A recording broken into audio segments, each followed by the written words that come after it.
Hello everyone. Are you still confused about how the whole medical evaluation board stuff works out? Well, let me walk you through a quick roadmap on how it all goes.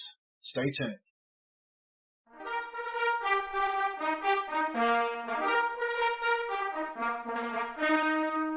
Hi everyone, it's DJ. I figured I'd give you another guide to how the whole medical retirement thing works out.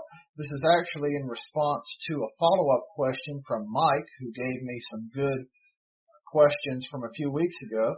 He asked for a pictorial representation of how the medical evaluation boards go, and I thought that was a pretty good idea. So I figured I'd work that up and then walk you guys through it as well. So without further ado, let's just go right into that, and I'll see you on the other side. Alright, so now we have our wonderful little presentation. Don't be scared. This is not going to be the same kind of death by PowerPoint that you're used to seeing, when you're in your National Guard or Reserve units. I'm not going to be here for hours on end showing you hundreds of slides, including the one you see right now. There are 10, and they are simple as can be, because I'm not a PowerPoint ranger and don't aspire to be. So this is just to make things easy and aid in your learning. So let's dive right into all things medical retirement and see what we can learn.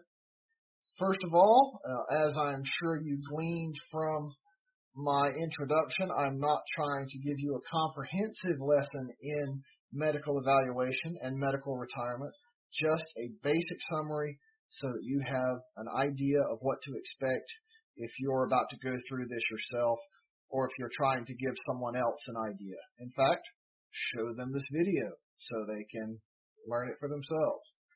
So let's go right on in. What actually happens when you are about to go through a disability evaluation board?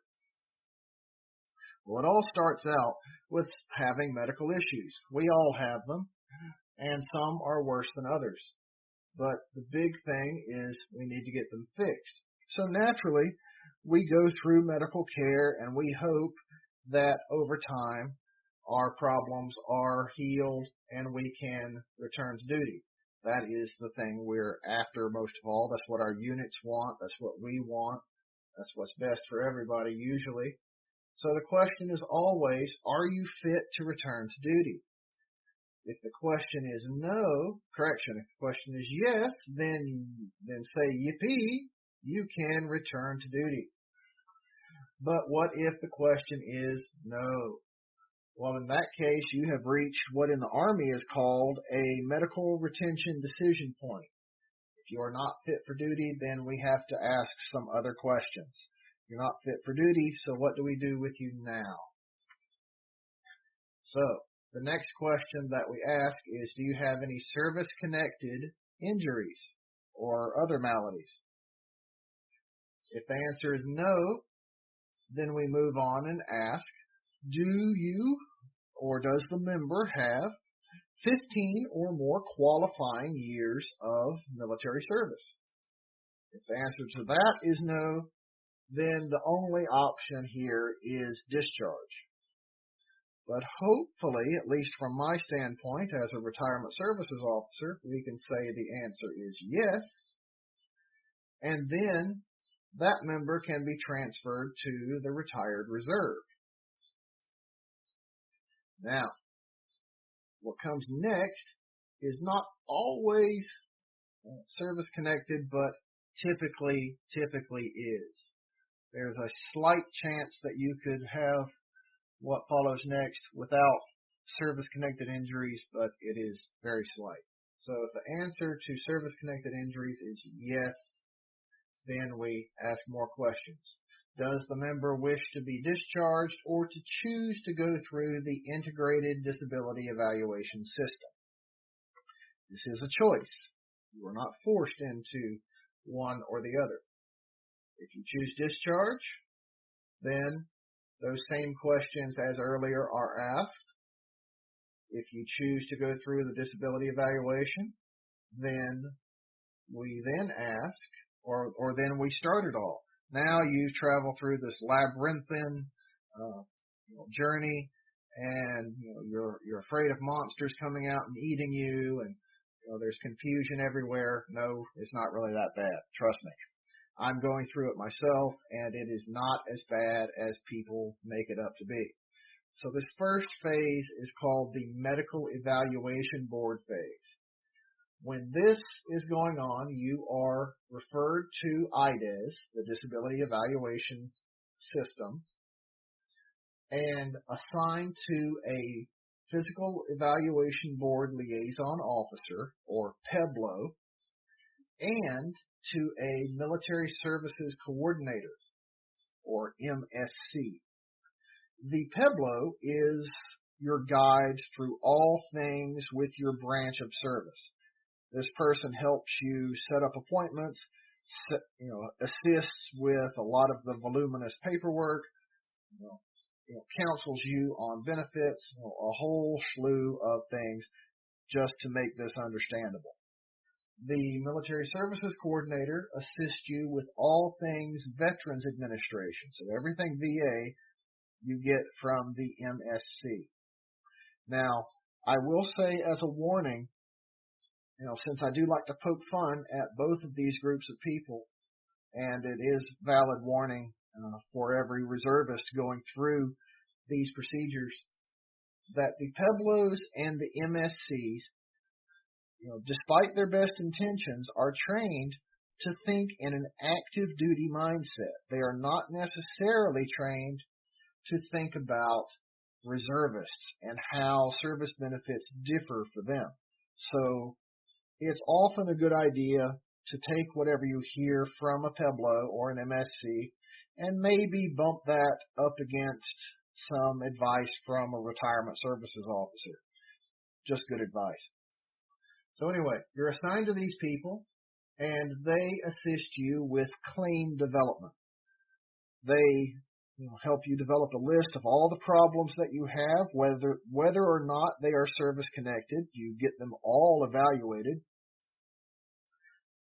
And then the MSC and the PEBLO work together to get appointments made to have all of these claims evaluated by VA doctors. Now, if you are a reservist who is not on active duty, then you will be evaluated normally at VA clinics. And if you are a reservist who is on active duty, like an active guard or reserve soldier, service member, then you typically go to active duty installations for this sort of physical examination. Now, once those examinations are complete, your branch of service is going to take all of those documents, all of that data that was generated by the VA doctor, and compare it to the requirements of your branch of service and your particular military duties. That branch of service doctor is looking only at what is needed for you to do your military job and for you to be retained in your branch, as a service member. They're not concerned with anything outside of those parameters. Just as an example, it used to be that everyone wanted the evaluation of sleep apnea. That was typically a 50% VA rating, and a lot of service members have it. It also used to be a disqualifying event. Well, now, at least for the Army, it is no longer a disqualifying event. So you could have sleep apnea and not be disqualified from service. So that goes back to what I said a moment ago. The branch of service physician is only interested in what ailments, what disabilities preclude you from doing your military duties. Nothing else. After that occurs, your case is then rolled up and submitted to the next phase of evaluation, the Physical Evaluation Board. At the PEB, as it is known in shorthand, the VA assigns disability ratings to all of your claimed medical issues, And the branch of service will look at all of those issues, again, looking at those that disqualify you from performing your military duties, and they will copy those disability ratings over. So let's just say, for example, that you lost a leg, and I'm just making up these numbers and these maladies, so if I have the disabilities wrong, forgive me. Let's say you lost a leg, and that's a 30% rating. And you have sleep apnea, which is a 50% rating. Well, the branch of service is going to copy over the 30% rating for the leg and ignore the sleep apnea. So from the branch of services perspective, you have a 30% disability rating. All right. So now, oh, by the way, I am not going to go into how VA math works here. I did a separate episode on how that works. So I won't cover the same ground here, but once you have your combined disability rating from the branch of service, we're not going to worry about the VA combined rating for the moment either. So the branch of service is going to look at your combined rating and ask, is that rating 30% or higher? If the answer is no, then it's going to look very much like what you saw earlier. Do you have 15 or more qualifying years of service? And if the answer to that is no, then you're going to be offered a severance package. And if you take that, then you're going to lose eligibility for military service benefits and for VA service benefits and VA compensation.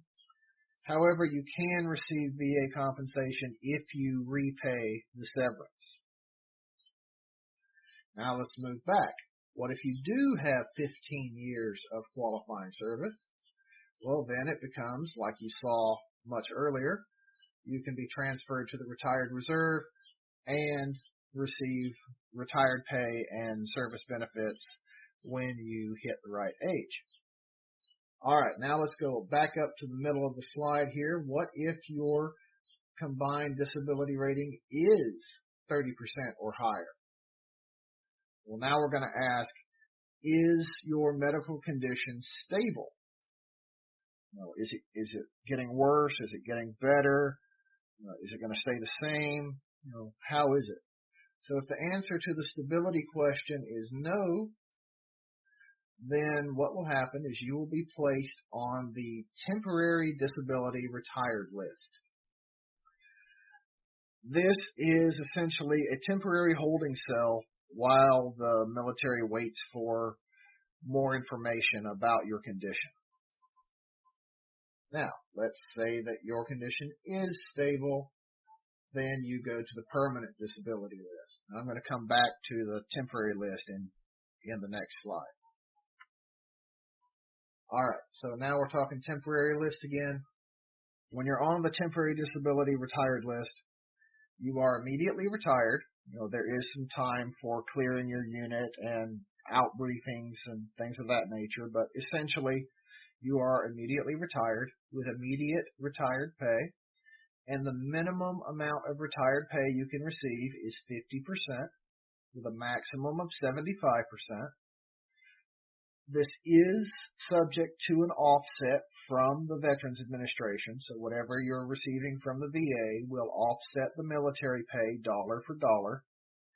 In fact, I was talking to an Air Force officer earlier today who has been medically retired. His military retired pay is about $5,000, and his VA compensation is about $3,000. So his net military retired pay is $2,000. If that makes sense. So he's still getting a total of $5,000, but $2,000 is from the military and $3,000 is from the VA. Now, when you're on the temporary disability retired list, you are going to be reevaluated periodically. That might be every 6 months, every 12 months, who knows. It's going to vary by condition. And the question's always going to be, have you improved or have you gotten worse? Has there been a change?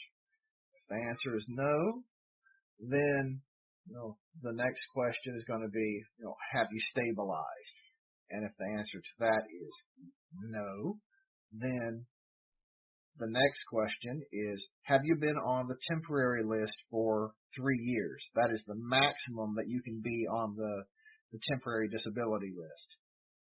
Now, if the answer to that is also no, then you can stay on the temporary list and you just loop all the way back around to the reevaluation point later on and start all over. Now, if you have been reevaluated and your condition has improved or worsened, but let's just say improved for now, then we again ask, are you fit for duty? If yes, you're returned to duty, either actively drilling or active duty or whatever you were before. If the answer is no, then what is your combined disability rating now? Is it 30% or higher? If that's no, just like before, you have a severance package, and, well, I won't repeat myself. You heard that just a moment ago. If the answer is yes, you do have a 30% or higher combined rating, then we loop right back up to, are you stable? Yes. You see how that went all the way around. This is getting kind of confusing now. Just follow the red. So, are you stable? Yes. And you're placed on the permanent disability list. Now, it is possible for your combined disability rating to go down between the time you're put on the temporary list and the permanent list. So that means your retired pay can go down. When you're on the permanent disability retired list, your retired pay is based on your disability percentage. So if you have a 30% rating, your pay is 30%. There's no there's no minimum like there is on the temporary list. So keep that in mind. Now we move on. You have been found stable. You're put on the permanent list, and everything is fairly good to go. Now, this next bit will not apply to everyone. In fact, I would say it will not apply to most, but it's still good information to have. So this next bit is about combat-related special compensation. If you have disabilities resulting from combat or from combat-related training, then you might be eligible for this additional type of pay.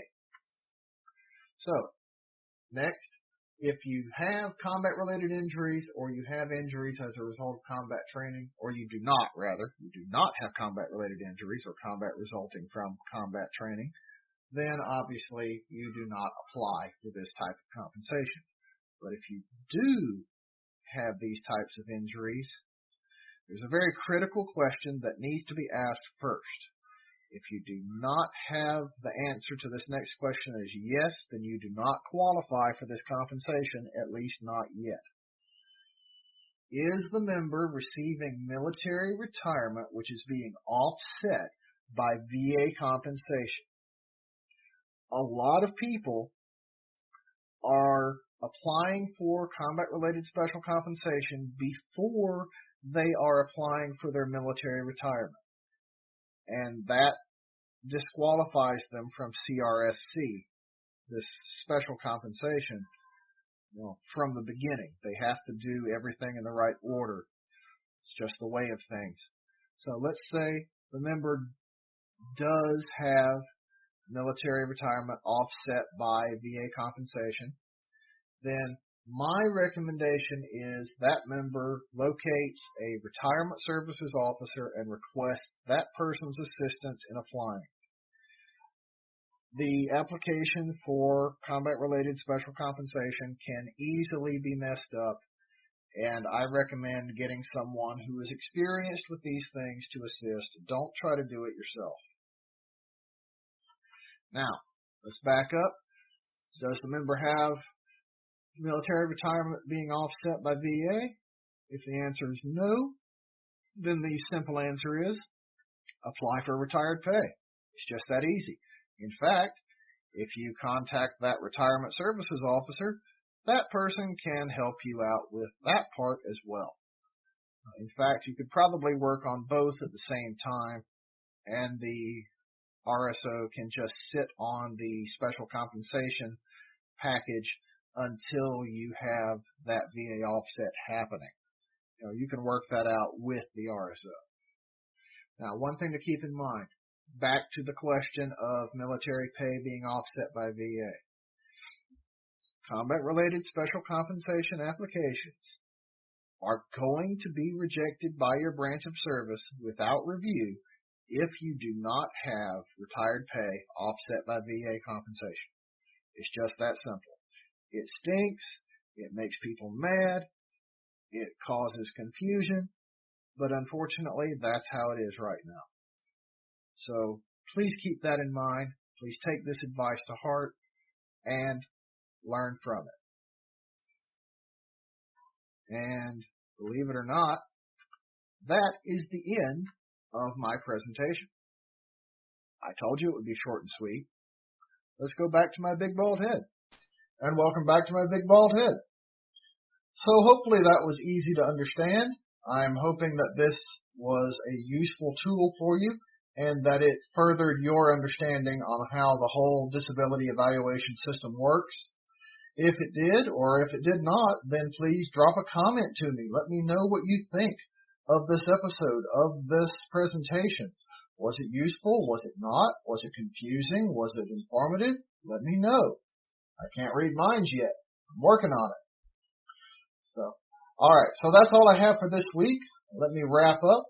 If you are not already subscribed to this channel, then I ask that you just come right over here to this little icon and click the RC Retirement, half moon at the bottom right of the screen and subscribe to this channel. If you're listening in podcast land, then please subscribe to the podcast if you are not already. Whether you're subscribed to the podcast or watching on YouTube, I ask that you leave your thoughts, leave a review, either on the episode or on the channel as a whole. You can do that on YouTube, believe it or not. You can do that for podcast as well. You can leave reviews and let people know what you think. Also keep in mind that there are other media out there that you can use. On rcretirement.com, you've got written articles, you've got a radio program I recently started. In fact, since I'm recording this on Sunday to have it ready to go up on Wednesday, I just recently finished today's radio episode. So there's a lot going on here. So take part in all of it. Also, as I said, let me know what you think, but also, if you want to support what is going on here, then I invite you to join my recently started Patreon campaign. If you want to improve things on the channel, on the podcast, on all the other efforts that I have here, then please go to patreon.com/rcretirement and do whatever you can. That would be most appreciated. But the thing I appreciate most of all is that you're simply part of this audience. So let me say it again. I say it all the time. And you might be sick of hearing it, but I'm never sick of saying it. Thank you for being a part of this audience. Thank you for participating in all of these wonderful ventures. And most of all, thank you for your service. I'll see you next week. Have a good day. If you liked what you heard on today's episode, then please go below and give it a thumbs up, and be sure to subscribe to this channel. Also, please let other people know about this channel and the information it can provide for them. If you have questions or comments, then please have no qualms about posting them in the comments section below. Please remember the RC Retirement YouTube channel and the RC Retirement website are not recognized or endorsed by the Department of Defense, the Department of Veterans Affairs, or any other government agency. The information presented in these resources are for entertainment and informational purposes only. Also, the content of either of these resources should not be considered financial or legal advice. Please consult with your own legal counsel, accountant, or financial planner before making any decisions based on what you have learned here. As always, thank you for watching the RC Retirement YouTube channel.